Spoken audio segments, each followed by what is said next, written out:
ఎప్పుడైనా సరే ఒక ముఖ్యమంత్రి అభ్యర్థి కావచ్చు, ఒక పార్టీ అధ్యక్షుడు కావచ్చు, ఎన్నికలకు ముందు ఒక మేనిఫెస్టో విడుదల చేశాడంటే, నా 5 సంవత్సరాల కాలంలో ఇవన్నీ పూర్తి చేస్తానని చెప్పడం జరుగుతుంది.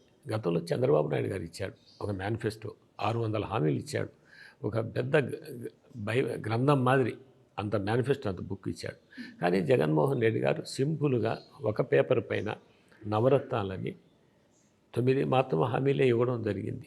కానీ జగన్మోహన్ రెడ్డి గారు, చంద్రబాబు నాయుడు గారికి జగన్మోహన్ గారికి తేడా ఏంటంటే, చంద్రబాబు నాయుడు గారు 600 హామీలు ఇచ్చినా ఆయన లాస్ట్లో ఎన్నికలకు ముందు పసుపు కుంకుమని అప్పుడు అదనలు ఇవ్వడం జరిగింది.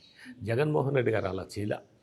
ఆయన ముఖ్యమంత్రి గారు అయిన నాటి నుంచి కూడా నేను ఇచ్చిన హామీలన్నీ పూర్తి చేయాలా అనే ఒక దృక్పథంతో, ఒక ఆలోచనతో, ఈ రాష్ట్రానికి ఎన్ని ఆర్థిక ఇబ్బందులు ఉన్నా, ఎన్ని రాష్ట్రం విడిపోయింది ఆ ఇబ్బందులు ఉన్నా కూడా ఆ హామీలపైనే దృష్టి పెట్టాడు.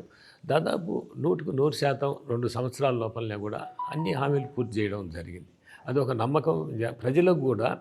చంద్రబాబు నాయుడు గారు చెప్పి ఇవ్వలేకపోయాడు, జగన్మోహన్ రెడ్డి గారు ఇచ్చిన మాట నిలబెట్టుకున్నాడు, అవన్నీ పూర్తి చేశాడు. ఒక నమ్మకం, పూర్తి ఒక విశ్వాసం ప్రజానికానికి అంతా కూడా.